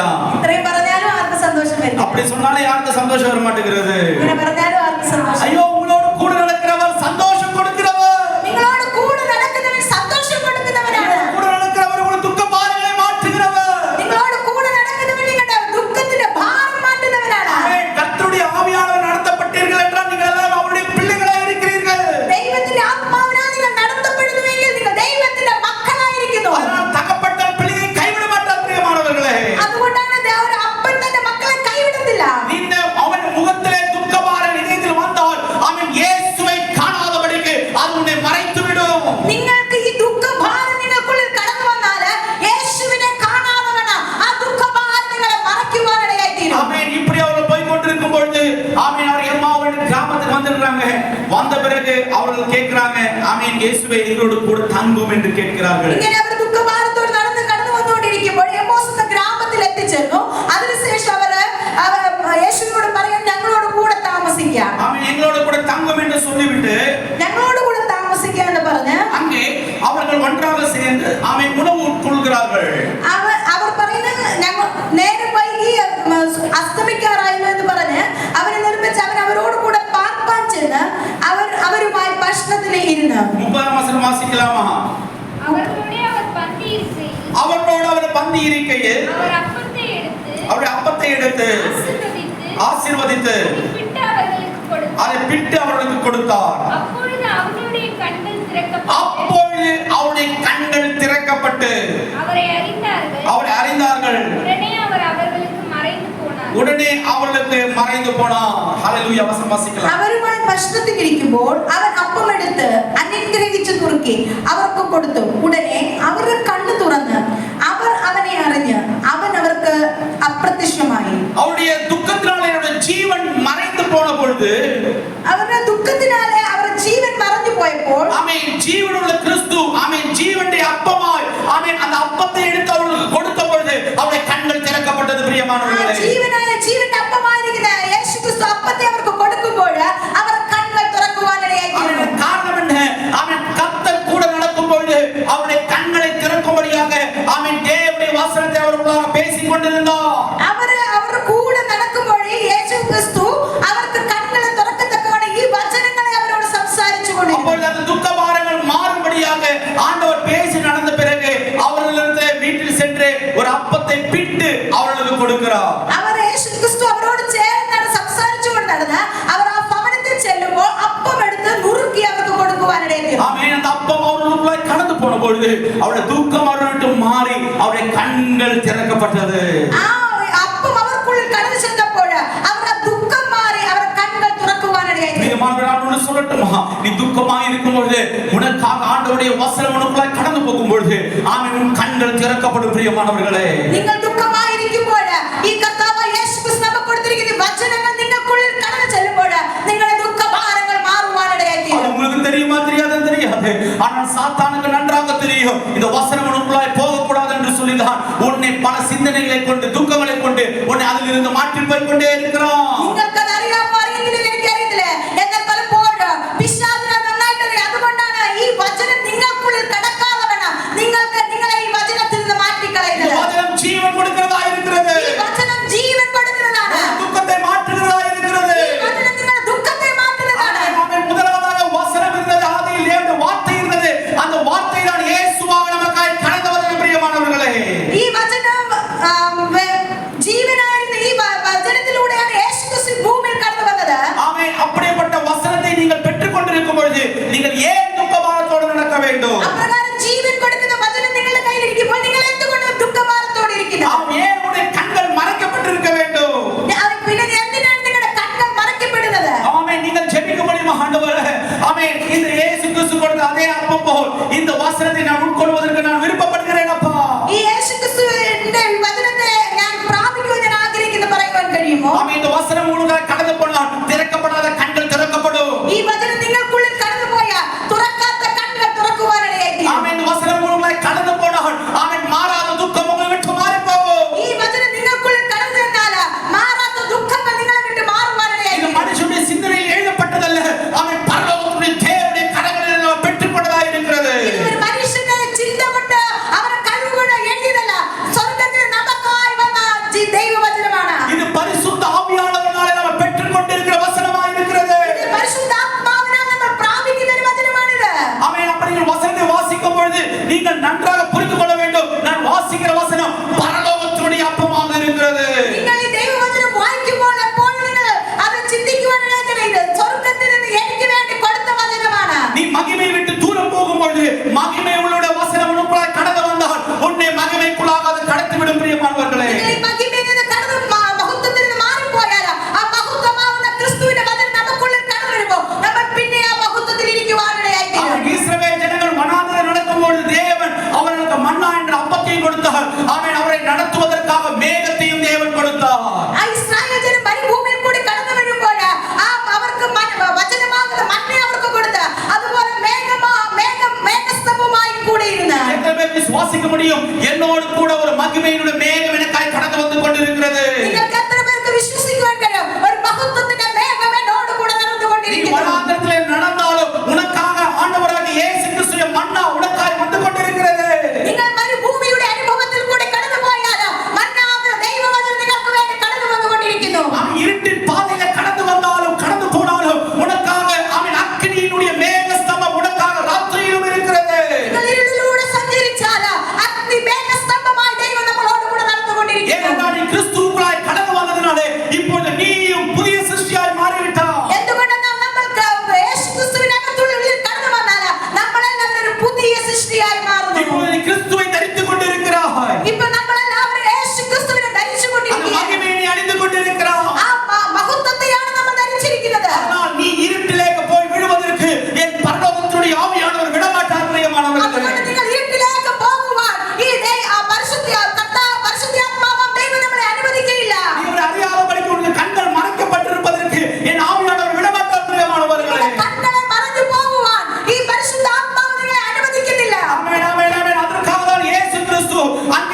விட்டது. എന്തുകൊണ്ട് ഇവർ യെരൂശലേമിനെ വിട്ട് എമ്മോസിലേക്ക് കടന്നു പോകുന്നു? അവർ ദുഃഖഭാരത്തോടെ കടന്നു പോകുന്നത് വെച്ചാൽ അവർ അനുഭവിക്കേണ്ട പ്രാപിച്ചെടുക്കേണ്ട ഈ ദൈവവചനത്തെ അവർ പ്രാപിച്ചെടുത്തില്ല. இயேசு கிறிஸ்து ஆமென் தன் உலகத்திலே உயிரோடு இருந்த பொழுது ஆமென் அப்பத்தை கொண்டு தேவன் எல்லாவரையும் திருப்தியாக்கினார்.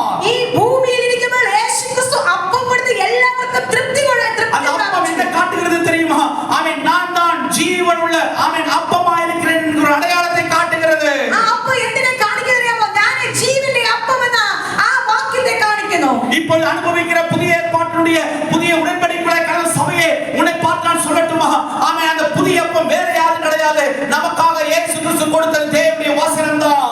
ഈ പുതിയ നിയമപ്രകാരം ജീവന്റെ അപ്പം എന്ന് പറയുന്ന ദൈവം നമുക്ക് കൊടുത്ത ഈ ദൈവത്തിന്റെ വചനമാണ്. ഈ വചനം നമുക്കുള്ള ക്രിയ ചെയ്യും പ്രിയമാനവர்களே. ഈ വചനം നമുക്കുള്ളിൽ ക്രിയ ചെയ്യുവാനിടയായി உன்னுடைய துக்க பாரங்களை அது மாற்றும்.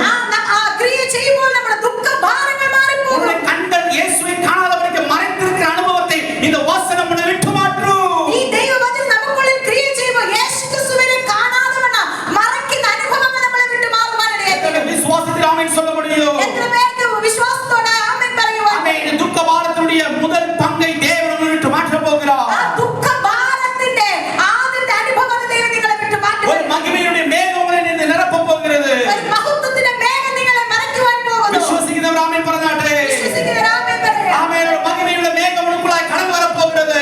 ഒരു മഹത്വത്തിന്റെ മേഘം നിങ്ങൾക്കുള്ളിൽ ஒரு കടന്നു വരും. மகிமையுள்ள மேகம் உனக்குள்ளாய் கடந்து வந்தால் நீ பார்க்காத இயேசுவை நீ பார்க்க போகிறாய். ആ മഹിമേൻ മേഘം നിങ്ങൾക്കുള്ളിൽ കടന്നു വന്നാൽ നിങ്ങൾ കാണുന്നത് കർത്താവായ യേശു ക്രിസ്തുവിനെ ആയിരിക്കും. அவன் மகிமையுள்ள மேகம் உனக்குள்ளாய் கடந்து வந்தால் உன்னோடு கூட நடப்பது இயேசு என்பதை நீ புரிந்து கொள்ளப் போகிறாய். ആ മഹത്വത്തിന്റെ മേഘം നമ്മളെ ചുറ്റിക്കൊണ്ടാൽ നമ്മളോട് കൂടെ നടക്കുന്ന യേശു ക്രിസ്തുവിനെ നമുക്ക് കാണുവാൻ കഴിയും. அந்த தேவனுடைய வசனம் அவர்களை கடந்து போடுவது அப்பம் கடந்து போடும்போது அவருடைய இதயத்திலே கண்கள் திறக்கப்பட்டது.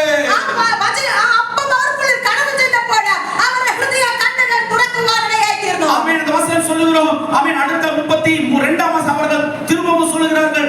அவர்கள் ஒருவரை ஒருவர் நோக்கி வழியில் அவர் நம்முடனே பேசி வேத வாக்கியங்களை நமக்கு விளக்கி காட்டின பொழுது நம்முடைய இருதயம் நமக்குள்ளே கொழுந்து விட்டு எரியவில்லையா என்று கேட்கிறார்கள். അതുകൊണ്ട് 32ആം വാക്യത്തിൽ പ്രകാരം പറയുന്നു, അവൻ വഴിയിൽ നമ്മോട് സംസാരിച്ച് തിരുവെഴുത്തുകളെ തെളിയിക്കുമ്പോൾ നമ്മുടെ ഹൃദയം നമ്മുടെ ഉള്ളിൽ കത്തിക്കൊണ്ടിരുന്നില്ലയോ എന്ന് അവർ തമ്മിൽ പറഞ്ഞു. இயேசு நடந்தபோது கதை சொல்லி நடக்கவில்லை. தேவனுடைய வசனங்களை சொல்லி அவர் நடந்தார். യേശു നടന്നു വന്നപ്പോൾ കൈവീശിയല്ല നടന്നത്, ദൈവത്തിന്റെ വചനം അവരോട് സംസാരിച്ചുകൊണ്ടിരുന്നു. ஆமென் ஆமென் எத்தனை பேர் ஆமென் சொல்ல முடியும்? என்னோடு கூட நடக்கிற இயேசு கிறிஸ்து எனக்காக தம்முடைய வசனங்களை தினம் தினம் கொடுத்து கொண்டே இருப்பார். നിങ്ങൾക്ക് എത്ര പേർക്ക് പറയുവാൻ കഴിയും, എന്നോട് കൂടെ നടക്കുന്ന യേശു ക്രിസ്തു ഓരോ നിമിഷത്തിലും ദൈവത്തിന്റെ വചനം എന്നോട് സംസാരിച്ചുകൊണ്ടിരിക്കും. ஆமென் சீஷருடைய ஆமென் இதயத்தில் நடக்கும்போது இருட்டல்ல ஆமென் ஆமென் மறைந்து கொண்டிருந்தது. அவர்களுக்குள்ளாக ஆமென் தீ அதாவது வசனத்துடைய தீ எரிந்து கொண்டே இருந்தது. അവർ നടക്കുമ്പോൾ അവരുടെ ഇരുട്ടല്ല വന്ന യേശു ക്രിസ്തു അവരോട് കൂടെ നടക്കുമ്പോൾ അവർക്കുള്ളിൽ ഈ വചനം ഉള്ളിൽ കത്തിക്കൊണ്ടിരുന്നു. அதனால சொல்லி என்னுடைய இதயம் நமக்குள்ளே கொழுந்து விட்டு எரியவில்லையா என்று அவர்கள் கேட்கிறார்கள். അതുകൊണ്ട് വചനം ഇപ്രകാരം നമ്മുടെ ഹൃദയം നമ്മുടെ ഉള്ളിൽ കത്തിക്കൊണ്ടിരുന്നില്ലയോ? ஆமென் இப்போது வசனங்கள் மாறி போன பொழுது வசனங்கள் அவர்களுக்குள்ளாக கடந்து போன பொழுது இப்பொழுது துக்கம் அல்ல, இப்போது எரிந்து கொண்டிருக்கிற வசனத்தை அவர்கள் பார்க்கிறார்கள். ഇപ്പോൾ അവർ നടന്നു പോയിക്കൊണ്ടിരിക്കുമ്പോൾ ദൈവത്തിന്റെ വചനം അവർക്കുള്ളിൽ ചെന്നപ്പോൾ അവരുടെ ദുഃഖഭാരമല്ല, അവർക്കുള്ളിൽ ആ ദൈവവചനം കത്തിക്കൊണ്ടേയിരുന്നു. உன்னுடைய வேத வாக்கியங்கள் உங்களுக்குள்ளாக இருக்கும்போது ஆமென் உங்களுக்குள்ளாக எரிய வேண்டியது தேவனுடைய வசனமாக இருக்க வேண்டும். നിങ്ങൾക്കുള്ളിൽ ദുഃഖഭാരം കടന്നു വരുമ്പോൾ നിങ്ങൾക്കുള്ളിൽ കത്തിക്കൊണ്ടിരിക്കുന്ന ദൈവത്തിന്റെ വചനമായിരിക്കണം. ஆமென் இந்த வசனங்கள் எரிந்த பொழுது அவர்கள் மீண்டுமாக எங்கே போகிறார்கள்? எம்மாவு என்கிற கிராமத்தை விட்டு உடனே ஆமென் தேவனுடைய ஆலயம் இருக்கிற எருசலேமுக்கு திரும்பி போகிறார்கள். ഈ ദൈവവചനം അവർക്കുള്ളിൽ കത്തി അവർക്കുള്ളിലാക കണ്ണുകൾ തുറന്നപ്പോൾ അവർ ഇപ്പോൾ എമ്മോസിലാണ് നിൽക്കുന്നത്. ഈ എമ്മോസിനെ വിട്ട് യെരൂശലേമിലേക്ക് മടങ്ങി പോകുവാനിടയായി തീർന്നു. ஏனென்றால் அவர்களுக்குள்ளாக ஒரு நீதியின் சூரியன் உதித்து விட்டார். എന്തുകൊണ്ടെന്നറിയാമോ?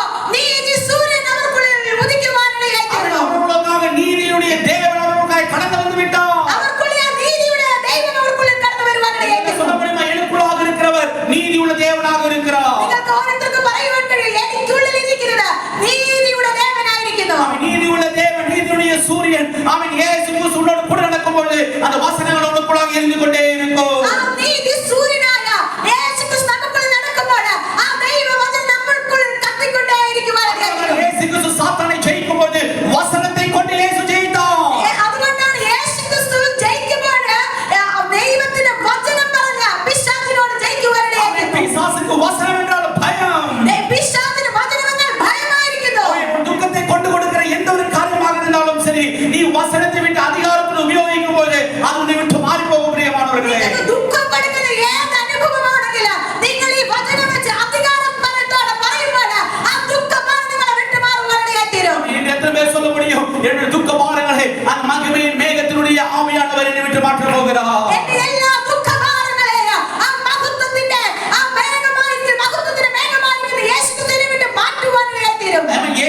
கொண்டிருந்தார். പഴയ നിയമത്തിൽ നമ്മൾ നോക്കുമ്പോൾ ഏലിയാവ് എന്നൊരു മനുഷ്യനുണ്ടായിരുന്നു. புதிய ஏற்பாட்டிலும் சில காரியங்கள் இருக்கிறது, நான் அதை சொல்லவில்லை. ஆனால் ஆமென், அது பழைய ஏற்பாடு சொல்லிவிட்டு கடந்து வர விருப்பப்படுகிறேன். 1 ராஜாக்கள் 19ஆம் அதிகாரம் 4ஆம் வசனம் 5ஆம் வசனம். 1 രാജാക്കന്മാർ 19 അധ്യായം 4ആം വാക്യം 5ആം വാക്യം. വേഗത്തിൽ വായിച്ചാലേ നമുക്ക് കൺക്ലൂഡ് ചെയ്യാം. ആമേൻ.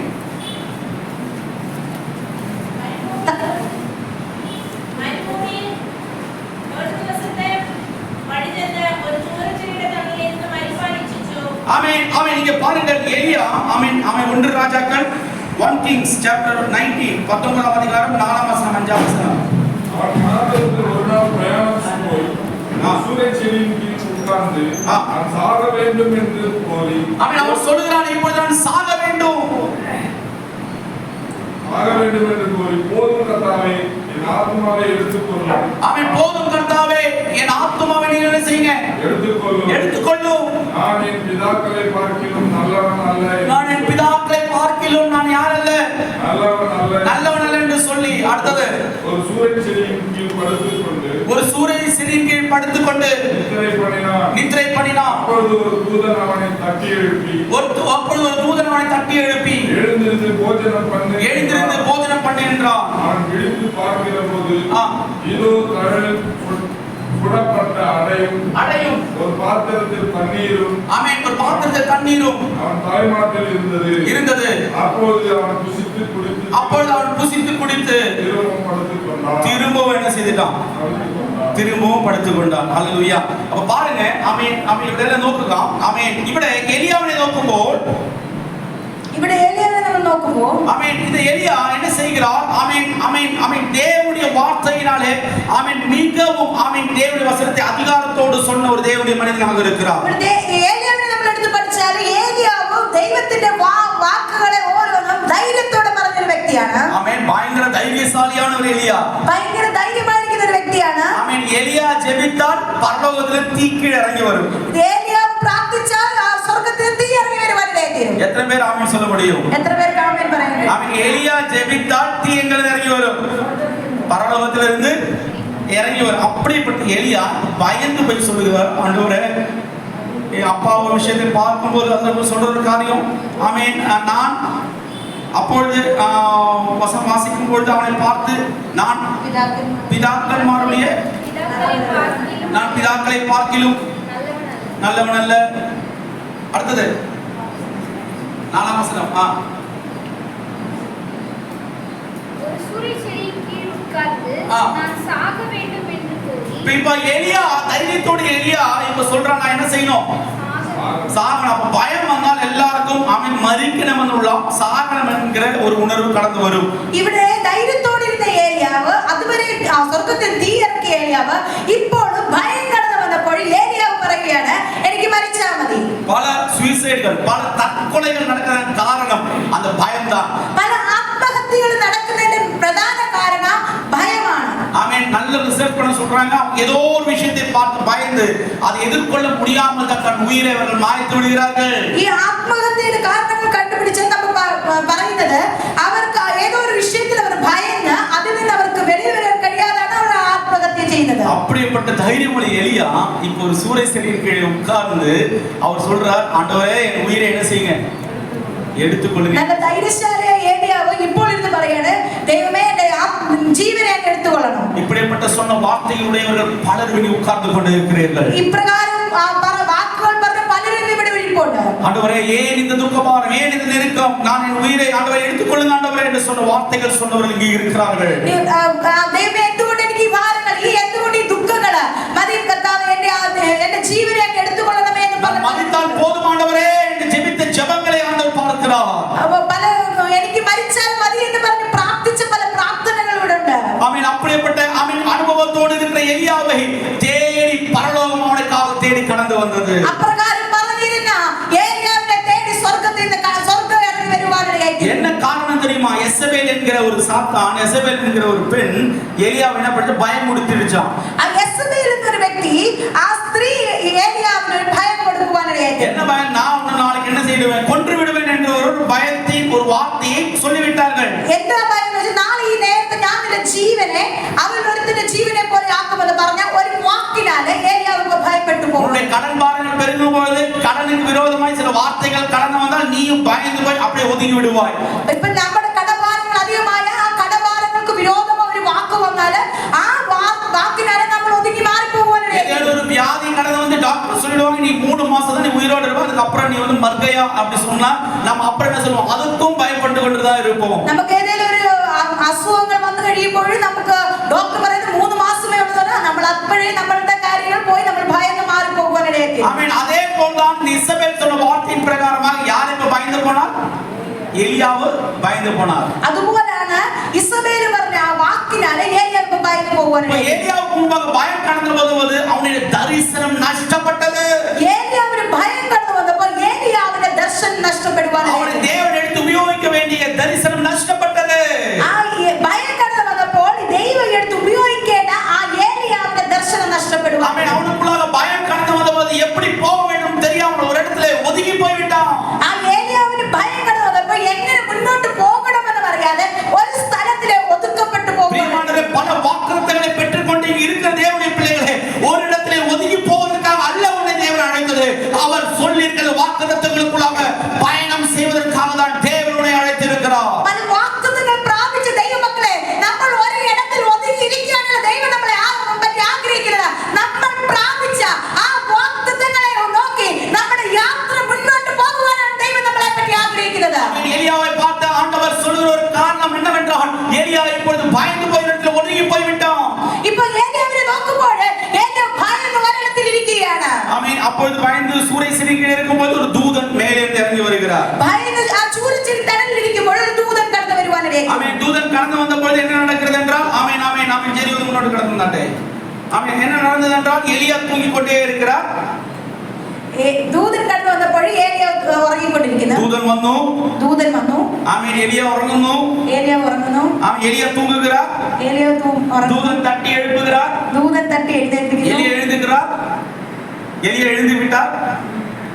எலியா எழுந்திட்டு ஏலியாவை எழுந்திட்டு அப்ப முன்பாக பார்த்தால் ஒரு அடை ஆமீன் அப்பம் ஆமீன் அவர் முன்பாக இருக்கிறது. ஏலியாவை எழுந்திட்டு നോക്കി മുൻപിൽ ഒരു അപ്പം ഇരിക്കുന്നു. ദൂതൻ എന്നെ பார்க்கிறார். ദൂതൻ നോക്കുന്നു. சாப்பிடு കഴിക്ക്. சாப்பிடு കഴിക്ക്. പിന്നെ சாப்பிடுறேன் കഴിച്ചു. പിന്നെ தூங்குகிறேன். പിന്നെ ഉറങ്ങുന്നു. இதுதான் எலியா செய்தார். ഇതാണ് ഏലിയാവ് ചെയ്തത്. നമ്മുടെ സഭയിലും അതാണ് നടക്കുന്നത്. നമ്മുടെ സഭയിലും അതാണ് നടക്കുന്നത്. ആമേൻ ആമേൻ ആമേൻ. தேவனுடைய வசனம் நன்றாக கேட்போம். ദൈവത്തിന്റെ വചനം നല്ലപോലെ കേൾക്കും. நல்ல பலத்தோட கடந்து போவோம். நல்ல பலத்தோட கடந்து போவோம். ஆமென். மத்தியானம் சாப்பிட்டதுக்கு அப்புறம் நல்லா தூங்கி விடுவோம். ഉച്ചയ്ക്ക് കഴിച്ചതിന് ശേഷം നല്ലപോലെ ഉറങ്ങും. ஆமென். திரும்பவும் நல்ல தூக்கம், திரும்பவும் துக்கபாரம், திரும்பவும் பயம் நமக்குள்ளாக வந்து கொண்டே இருக்கும். തിരിച്ചും പിന്നെയും ഉറക്കം, പിന്നെ ആ ദുഃഖഭാരം കടന്നു, പിന്നെയും ഭയം കടന്നു വരുവാനാണ്. ஆமென். திரும்பவும் இயேசுவை காணாதபடிக்கு நம்முடைய கண்கள் மறைக்கப்பட்டு പിന്നെ போய்விட்டது. യേശുവിനെ കാണാതെ നമ്മുടെ കണ്ണുകൾ മറക്കപ്പെടുവാനാണ്. அப்படி போவதல்ல பிரியமானவர்களே கிறிஸ்திய ஜீவன் என்று சொல்வது. അപ്രകാരം പോകുവാനല്ല നമ്മുടെ ക്രിസ്തീയ ജീവിതം എന്ന് പറയുന്നത്. இயேசு உன்னோடு நடப்பதை நீ பார்க்க வேண்டும். യേശു നമ്മളോട് കൂടെ നടക്കുന്ന നമ്മൾ കാണുവാനാണ്. இயேசு சொல்கிற வார்த்தை உன் இதயத்துக்குள்ளாக எரிந்து கொழுந்து விட்டு எரிந்து கொண்டிருக்கிறதை நீ அனுபவிக்க வேண்டும். ആ യേശു ക്രിസ്തു നമ്മളോട് സംസാരിക്കുന്ന ദൈവത്തിന്റെ വചനങ്ങൾ നമ്മുടെ ഹൃദയത്തിൽ കത്തിക്കൊണ്ടിരിക്കണം. தூதன் விடுமா? ദൂതൻ വിടുമോ? ஆமென். தூதன் யார் சொல்லி வந்தா? ദൂതൻ ആരെ തേടി വന്നിരിക്കുന്നത്? யார் சொல்லி கடந்து வந்தா? ആര് പറഞ്ഞിട്ട് കടന്നു വന്നതാണ്? பிதாவானவர் சொல்லி கடந்து வந்தார். പിതാവായ ദൈവം പറഞ്ഞിട്ട് വന്നതാണ്. தூதனுக்கு தேவன் ஒரு திட்டத்தை கொடுத்து விட்டார். ദൂതന് ഒരു ദൈവം ഒരു പദ്ധതി ഏൽപ്പിച്ച് വിടുവാനാണ്. தேவன் சொன்னது செஞ்சா நீ தப்பிச்ச. ദൈവം പറഞ്ഞത് ചെയ്താൽ നീ രക്ഷപ്പെട്ടു. இல்லனா அடி நிச்சயம். ഇല്ലെങ്കിൽ അടി നിശ്ചയമായിട്ട്. அவன் அப்படிப்பட்ட அடி வாங்கினவர் தான் யோவானுடைய அப்பா. ആ അപ്രകാരം അടി വാങ്ങിയ ആളാണ് യോഹന്നാന്റെ അപ്പൻ. யோவான் ஆமென் ஆமென் அப்பாவோட பேர் சக்கரியா. யோகன்னாന്റെ അപ്പന്റെ പേര് സക്കറിയാവ്. இவனுக்கு பிரச்சனை என்னன்னா எவ்வளவுதான் தேவனை ஆராதிப்பான் ஆனா விசுவாசிக்கவே மாட்டான். ഈ സക്കറിയാവിന്റെ പ്രശ്നം എന്ന് വെച്ചാൽ നല്ല ദൈവത്തെ ആരാധിക്കും എന്നാൽ ദൈവത്തെ വിശ്വസിക്കുന്നില്ല. அதனால தூதன் ஆமென் யார்கிட்டயும் பர்மிஷன்லாம் கேட்கவே இல்லை. ஆண்டவர் கிட்ட போய் பர்மிஷன் கேட்க உடனே தூதன் சொன்னார் இன்னில இருந்து நீ என்ன செய்வாய் பூமியா இருப்ப அப்படின்னு சொல்லிட்டு போயிட்டாரு. എന്നാൽ ദൂതൻ വന്ന് സംസാരിക്കുമ്പോൾ വിശ്വസിക്കാത്തതുകൊണ്ട് അന്നേരം തന്നെ ദൂതൻ പറയാനായിട്ട് ഇന്ന് മുതൽ നീ ഊമനായി തീരും. நீ விசுவாசித்தாலும் விசுவாசிக்கிறனாலும் பரலோகத்துக்கு ஒரு பிரச்சனையும் கிடையாது. നിങ്ങൾ വിശ്വസിച്ചാലും വിശ്വസിച്ചില്ലേലും സ്വർഗ്ഗത്തിൽ ഒരു പ്രശ്നവും ഇല്ല. ஆனால் தேவனுடைய திட்டங்கள் உண்மையில் இருந்தாலும் திட்டங்களை தேவன் நிறைவேற்றி இருப்பார். എന്നാൽ ദൈവത്തിന് ഒരു പദ്ധതി ഉണ്ടെങ്കിൽ ആ പദ്ധതിയെ ദൈവം നിറവേറ്റുവാനാണ്. ஆமென். யோவான் ஆமென் ஆமென் ஆமென் யோவான் பிறந்த பிறகு ஆமென் யோவான் ஆமென் பிடித்து அவனை பார்க்கிற வரையிலும் ஆமென் இந்த சக்கரியா ஊமையா இருந்தான். ഈ യോഹന്നാൻ പിറന്ന് യോഹന്നാന്റെ പേരിടുന്നത് വരെയും ഈ സക്കറിയ ഊമനായിരുന്നു. அதே மாதிரி தான் இந்த எலியாவையும் வந்து இந்த தூதன் பயத்தில் இருக்கிறது எலியாவை எழுப்பி அவனுக்கு வேண்டிய மன்னாவை, அதுக்கு வேண்டிய உணவை கொடுத்து விட்டு கொடுக்கிறார். திருப்பியும் நல்ல சூப்பர் தூக்கம் தூங்குறார். யாரு? ഏലിയാവിനെ അതുപോലാണ് വന്ന് ദൂതൻ വന്ന് തട്ടി എഴുന്നേൽക്കുന്ന ഫുഡ് കൊടുക്കുന്ന കഴിച്ചിട്ട് പിന്നെ നല്ല ഉറക്കത്തിനുള്ളിൽ കടന്നു പോകുന്ന ഏലിയാവ്. அப்ப தூதன் பார்த்து சும்மா இருப்பாரா? அப்ப தூதன் இது கண்டிட்டு சும்மா இருக்குமோ? ஆமென். இந்த உலகத்துல prepare பண்ண ஃபுட் கிடையாது, பரலோகத்திலிருந்து கொண்டு வந்த ஃபுட். ഈ ഭൂമിയിലെ പ്രിപ്പയർ ചെയ്ത ഒരു ഫുഡ് അല്ല, ആ സ്വർഗ്ഗത്തിൽ നിന്ന് കൊണ്ടുവന്ന ഒരു ഫുഡാണ് ഏലിയാവിന് കൊടുത്തത്. இப்ப தூதன் என்னை பார்க்கிறார். ഇപ്പോൾ ദൂതൻ നോക്കുന്നു. நான் நல்லா தூங்கிட்டே இருக்கிறேன். നല്ലപോലെ ഞാൻ ഉറങ്ങിക്കൊണ്ടിരിക്കുന്നു. நான் என்னுடைய பைபிள்ல கிடையாது சிந்தனை சொல்ல, இவனை எத்தி உதைக்கலாமா கை கொண்டு அடிக்கலாமா யார் சிந்தித்திருப்பா? ദൂതൻ ചിന്തിച്ചിരുപ്പാ. ദൂതൻ ഇപ്പൊ ഞാൻ എന്റെ ചിന്തയിൽ പറയുകയാണ്, ദൂതൻ ഇപ്പൊ ചിന്തിക്കുകയാണ് കൈ കൊണ്ട് അടിക്കണം, നല്ല കാൽ വെച്ച് നല്ല തൊഴിച്ചു വിടണമെന്ന് ചിന്തിക്കുകയാണ്. ബാൽ വെച്ച് ഒരേ വെട്ട് ഒന്ന് തുണ്ട് രണ്ടാക്കിലാം ഞാൻ നിனைச்சிருப்பா. ദൂതൻ വിചാരിച്ചത് വെട്ടൊന്ന് മുറിയിടണ്ടെന്നുള്ള രീതിയിൽ ചിന്തിച്ചിരുപ്പാ.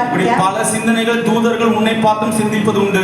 ഇതുപോലത്തെ പല ചിന്തകളും ദൂതൻ നമ്മളെ പറ്റി ചിന്തിക്കാറുണ്ട്. ആമേൻ. தூங்குகிறவர்கள் மரித்தவரிடத்தில் தூங்குவதற்காக அல்ல தேவன் உன்னை தெரிந்து கொண்டிருப்பது. தூங்குகிறவராக இருக்கிற நீ மரித்தவரிடத்தில் எழுந்திருக்க வேண்டும். നമ്മൾ എല്ലാവരും മരിച്ചവരുടെ ഇടയിൽ ഉറങ്ങുവാനല്ല ദൈവം നമ്മളെ വിളിച്ചിരിക്കുന്നത്, മരിച്ചവരുടെ ഇടയിൽ നിന്ന് ഉയർത്തെഴുന്നേറ്റ് ദൈവത്തിന് വേണ്ടി നിൽക്കുവാനാണ് ദൈവം നമ്മളെ പറ്റി ആഗ്രഹിക്കുന്നത്. ആമേൻ. 7-ാം വചനം വാസിക്കலாமா? 19-ാം വാക്യം 7-ാം വചനം ഇവരാக வாசிக்கிறோம். கர்த்தருடைய தூதன் திரும்ப இரண்டாம் தரம் வந்து அவனை தட்டி எழுப்பி எழுந்திருந்து போஜனம் பண்ணு. திருப்பி சொல்ற எழுந்திருந்து போஜனம் பண்ணு என்று சொன்னார். நீ பண்ண வேண்டிய பிரயாணம் வெகு தூரம் என்று யாரை பார்த்து சொன்னார்? യഹോവയുടെ ദൂതൻ രണ്ടാം പ്രാവശ്യം വന്ന് അവനെ തട്ടി, എഴുന്നേറ്റ് തിന്നുക, നിനക്ക് ദൂരെ യാത്ര ചെയ്യുവാനുണ്ടല്ലോ എന്ന് പറഞ്ഞു. ആമേൻ. ഉടനെ 8ാவது വചനം, അപ്പോൾ അവൻ എഴുന്നേറ്റ് புசித்து குடித்து அந்த போஜனத்தின் பலத்தினால் 40 நாள் இரவு பகல் ஓரேப் என்னும் தேவனுடைய பர்வதம் மட்டும் நடந்து போனான். മുമ്പ് 8ാം വാക്യത്തിൽ അവൻ എഴുന്നേറ്റ് തിന്നു കുടിച്ച് ആ ആഹാരത്തിന്റെ ബലം കൊണ്ട് 40 പകലും 40 രാവും ദൈവത്തിന്റെ പർവതമായ ഹോരേബ് പോണം. ഹോരേബ് தேவனுடைய ஆராதனை நேரமாக இருக்கிறது பிரியமானவர்களே. ஹோரேப് ദൈവത്തിന്റെ ആരാധനയെ കൊടുക്കുന്ന സ്ഥലമാണ്. தேவனுடைய தீ இறங்குகிற இடமாக இருக்கிறது. ദൈവത്തിന്റെ തീ ഇറങ്ങുന്ന സ്ഥലമാണ്. ആമേൻ. ആമേൻ. അവൻ முதலாவதாக அந்த அப்பத்தை சாப்பிட்டு விட்டு தூங்கி விட்டான். அவன் தினமும் வந்து ஆமேன் தூதன் சொல்கிறார், நீ வெகு தூர பிரயாணம் செய்ய வேண்டும். அவர் ആദ്യത്തെ പ്രാവശ്യം ഫുഡ് കഴിച്ച് കൊടുക്കുന്ന അപ്പം കഴിച്ചിട്ട് ഉറങ്ങുവാനായിരുന്നു. എന്നാൽ രണ്ടാമത്തെ പ്രാവശ്യം അപ്പം കൊടുത്തിട്ട് ദൂതൻ പറയുവാനായിരുന്നു, നിനക്ക് ഒരു ദൂരെ യാത്ര ചെയ്യുവാനുണ്ട്. ഇன்று அவனை பார்த்து ஆண்டவர் சொல்கிறார், ஒரு வாக்குத்தத்தம் உனக்குள்ளாய் கடந்து வந்திருக்கிறது, நீ பயணம் செய்ய வேண்டிய தூரம் மிகவும் தூரமாக இருக்கிறது. ഇവിടെ വന്ന് നമ്മളെ നോക്കി ദൈവം പറയുന്നു, നിങ്ങൾ വാഗ്ദത്തങ്ങൾ പലതും പ്രാപിച്ചിട്ടുണ്ട്, ആ പ്രാപിച്ച വാഗ്ദത്തങ്ങൾ എത്തുവാൻ വേണ്ടി വളരെ ദൂരെ യാത്ര ചെയ്യേണ്ടതാണ്. നിങ്ങളുടെ வாழ்க்கை முடிந்து போவதற்காக அல்ல பிரியமானவர்களே, നിങ്ങളുടെ ജീവിതം ഇവിടെ കൊണ്ട് തീർന്നു പോകുവാനല്ല. நான் சொல்லுவான், வாழ்க்கை முடிந்து விட்டது. பிசாசு നമ്മളെ നോക്കി പറയും, നിങ്ങളുടെ ജീവിതം തീർന്നു പോയി. ஆனால் தேவனுடைய வசனம் உனக்குள்ளாய் வந்து நீ உட்கொண்டால் உன்னை பார்த்து வசனம் சொல்லும், நீ செல்ல வேண்டிய பயணம் மிகவும் தூரமாக இருக்கிறது. சாத்தான் നോക്കി നിങ്ങളെ പറയും, നിങ്ങളുടെ തീർന്നു പോയി ഇത്രയുള്ളത്. എന്നാൽ ഈ ദൈവവചനം നിങ്ങളോട് പറയുന്ന, നിങ്ങൾ ചെയ്യേണ്ട യാത്ര വളരെ ദൂരമുണ്ട്. ആമേൻ. മഹിമയുടെ മേഘം உங்களை பார்த்து சொல்கிறது, ஒரு பயத்தின் ஆவியை உங்களை விட்டு மாற்ற போகிறார். ആ മഹത്വത്തിന്റെ മേഘം നിങ്ങളെ നോക്കി പറയുകയാണ്, ആ ഭയത്തിന്റെ ആത്മാവിനെ നിങ്ങളെ വിട്ട് മാറ്റുവാനാണ്. ആമേൻ. சொல்லுங்க, டிப்ரஷன், ஆமேன், ஸ்பிரிச்சுவல் டிப்ரஷன், ஆமேன், கர்த்தர் இன்று உங்களை விட்டு மாற்ற போகிறார். ആ സ്പിരിച്വൽ ഡിപ്രഷനെ ദൈവം നിങ്ങളെ വിട്ട് മാറ്റുവാനാണ്. ஆமேன். எலியா நடந்து போய் ஒரே முறை கடந்து போன பொழுது ஆமேன் தேவனுடைய சத்தத்தை எலியா கேட்கிறான். எலியாவு ஹோரேபில் கடந்து செல்லும்போது தெய்வத்தின் சத்தத்தை கேட்குவானாம். ஆமேன். அப்பத்தை அவன் உட்கொண்ட பொழுது தேவனுடைய வசனத்துக்குள்ள வார்த்தையை அவனுக்குள்ள கடந்து போன பொழுது அவனுக்குள்ள ஒரு புது பலன் கடந்து வந்தது பிரியமானவர்களே. ആ ദൈവത്തിന്റെ വചനം അവനുക്കുള്ളിൽ കടന്നു ചെന്നപ്പോൾ ഒരു പുതു ബലം കടന്നു വരുവാൻ 40 നാൾ നടക്കறான். 40 നാൾ നടക്കുന്നുണ്ട്. சிந்தித்து பாருங்கள், எத்தனை கிலோமீட்டர் அவன் நடந்திருப்பான். எத்தனை கிலோமீட்டர் அவன் நடந்திருக்கிறான். ஹோரேப் அங்கே கடந்து போனபோது கர்த்தர் அவர் முன்பாக பிரசன்னமாய் கடந்து வந்தார். അപ്പോൾ ആ ഹോരേബിൽ கடந்து ചെന്നപ്പോൾ ദൈവം അവിടെ ഇറങ്ങി വരുവാനാണ്. எலியாவை தேவன் கடந்து வந்தபோது இடி மின்னல்கள் பெரிதான சத்தம் கடந்து வந்தது. அந்த தேவனை பார்க்க அவர்களால் முடியவில்லை. അവിടെ ഏലിയാവിടെ கடந்து ചെന്നപ്പോൾ അവിടെ ഇടിമുഴക്കങ്ങൾ ഉണ്ടാവാനായി തീർന്നു. അപ്പോൾ 19-ാം വചനം 11-ാം വചനം ഇവരാக சொல்லுகிறது. 19-ാം അധ്യായം 11-ാം വചനം, അപ്പോൾ അവർ നീ வெளியே வந்து கர்த்தருக்கு முன்பாக பர்வதத்தில் நில் என்று சொன்னார். 11-ാം വാക്യത്തിൽ പ്രകാരം പറഞ്ഞു, നീ പുറത്തു വന്ന് പർവ്വതത്തിലെ യഹോവയുടെ മുമ്പാകെ നിൽക്കാൻ അവൻ കൽപ്പിച്ചു. ആമേൻ. பர்வதத்தில் நில் என்றார்.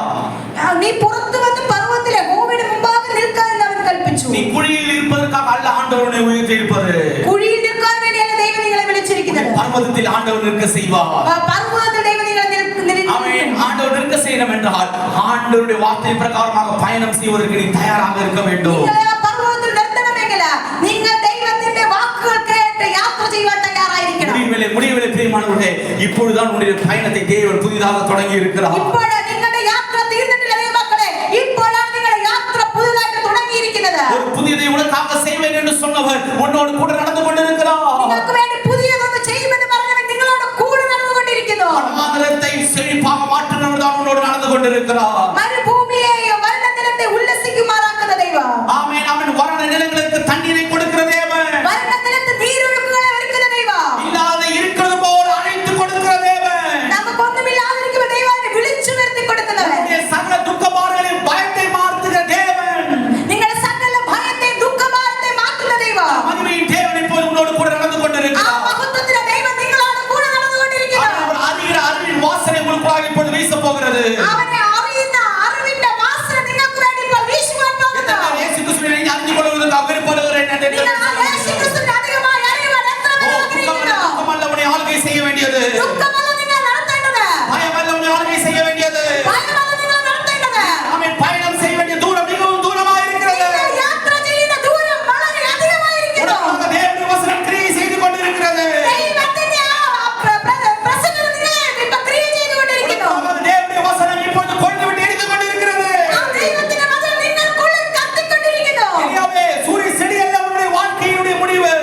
ഏലിയാവേ, ചൂരൻ ചെടിയല്ല നിന്റെ ജീവിതത്തിന്റെ അവസാനം. அவசரத்திலே எலிசாவையும் யெகோவையும் அபிஷேகம் செய்கிற தேவனுடைய வல்லமை உனக்குள்ளாக இருந்து கொண்டிருக்கிறது. ചൂരൻ ചെടിയല്ല നിന്റെ അവസാനം. യേഹൂവിനെയല്ല അഭിഷേകം ചെയ്യുന്ന ഒരു അഭിഷേകത്തിന്റെ യാത്ര നിനക്കുണ്ട്. அவன் தேவனுடைய வார்த்தையின் பிரகாரமாக அவன் எலியா கடந்து போகிறார். தேவனுடைய மெல்லிய சத்தத்தை கேட்கிறார். அந்த சத்தத்தினாலே தேவனுடைய பயணத்துக்குள்ளாக அவர் கடந்து போய் கொண்டிருக்கிறார். ഏലിയാവ് ഇപ്പോൾ കടന്നു പോകുന്നത് ആ മൃദുസ്വരം കേട്ടുകൊണ്ട് ആ ശബ്ദത്തിന് മുൻപാകെ കടന്നു പോകുവാനിടയായി. நீங்கள் சென்று 1 ராஜாக்கள் 19 அதிகாரத்தை முழுதும் படித்து பாருங்கள். கர்த்தர் பேசினதை நீங்க பார்க்க முடியும். ആ ഇവിടെ നമ്മൾ ഈ 19 അധ്യായത്തിൽ വായിക്കുമ്പോൾ ദൈവം ആ ഏലിയാവിനോട് സംസാരിക്കുന്നത് കാണാം. அவன் கர்த்தர் அவனுடைய மேகம் கர்த்தருடைய மகிமை கடந்து வந்த பொழுது அவனுக்குள்ளாக பயம் கடந்து போனது.